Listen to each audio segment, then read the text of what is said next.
Holding the camera is always such a problem. Hello, and welcome back for another episode of our daily content creation challenge. And today, I have some construction to show you. Now, as promised, I said I was going to turn this space into a workable video space. Ooh, sorry about those twitches. My arm's a little tired from some other stuff today, and apparently I'm going to shake you guys. Okay. So anyway, I promised that I would make this a usable video space, right? And you guys had some of the preview of just chaos everywhere. Well, a lot of that chaos is still around, admittedly, but we've made some progress. As you can see, we've got some clean wall behind me, which is more than I can say for the first video. We've moved a couple of different things. We moved a whole bunch of like supplies and stuff like that out of the way. But the thing that I wanted to show you is actually over here on this wall. See, come here, check this out. Look at this. Isn't that lovely? And that.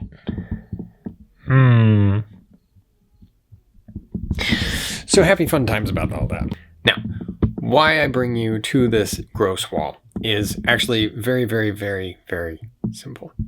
First and foremost, we are making progress on the construction, and that is a good thing.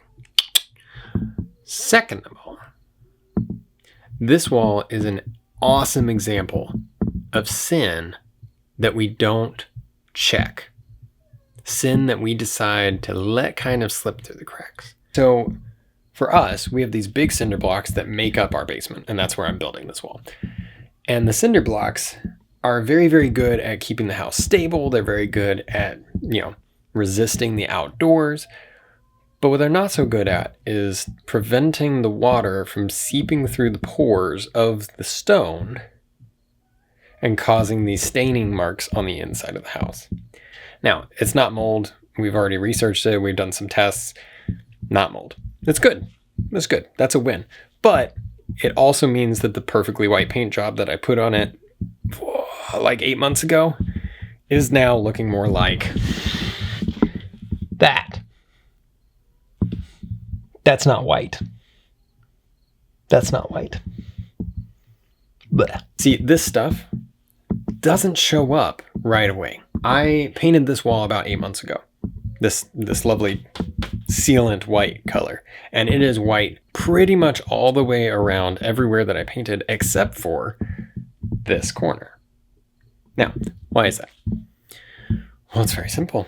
The water on the outside of this corner is kind of gushing over the gutters, so it's not actually going where it's supposed to go. And we have a little bit of a grade issue, so there's extra water coming into the side of the house. It's not coming in the house, but it's coming to the side of it, and there's enough of it that's bringing water and a little bit of the minerals and other things from the outside through the pores of the concrete, and therefore making this, which is a pain in the butt. But the reason that it looks like sin, especially sin that is not curbed, something that we just kind of allow in our lives, is because no matter how often we repent about something, no matter how often we decide that we are going to change and live a better life, if we don't actually fight that sin and we say, hey, no, it's wrong, I'm going to deny myself of that sin. When we choose not to do that, it'll slowly seep in and stain all of these perfectly good spots. All right. The little marks across the wall here are bad. We understand that. But here's the catch. If somebody were to walk in this basement right now and look at the wall, they'd say, something's wrong. That's not how it's supposed to be. But if I decided to paint it tonight, and I had somebody else come down those stairs the next day, and they looked at the room, they'd say, it's nice and white. How pretty, how nice of a basement.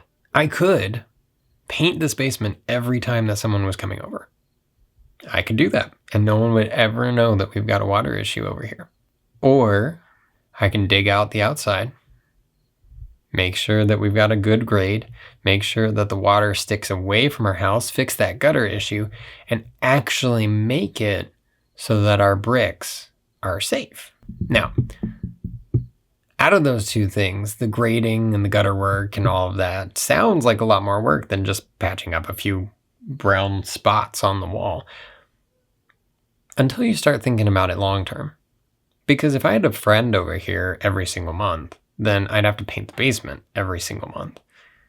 And if I had a friend over here every single month for 5 years, I'd have to paint the basement 60 times.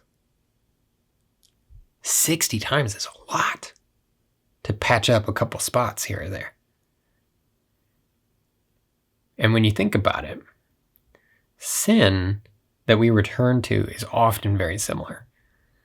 Because the thing that we need to do to get rid of it is often difficult. It takes work. It takes grit. There's enough stuff out in the real world that that's really quite the challenge. But it's less of a challenge than trying to get rid of an old habit. Trying to get rid of an old friend that you've let into your life over and over and over. These spots on the wall are a great example of a simple physical problem. But I think they do a good job too of showing us a spiritual issue.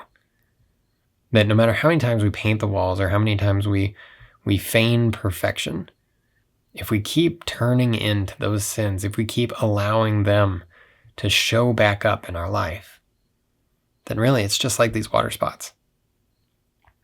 Every time that we claim perfection or we push ourselves to be better and we don't do the work that's needed to actually fix the problem, then we're just buying time.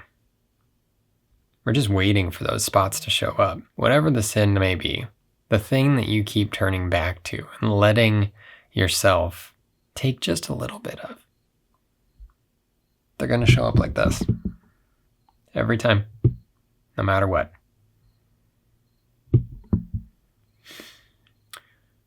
So give up the sin. Give it up. Do the hard work. Put it out of your life. Because trust me, ain't nobody want a wall that looks like this. It's worth the hard work.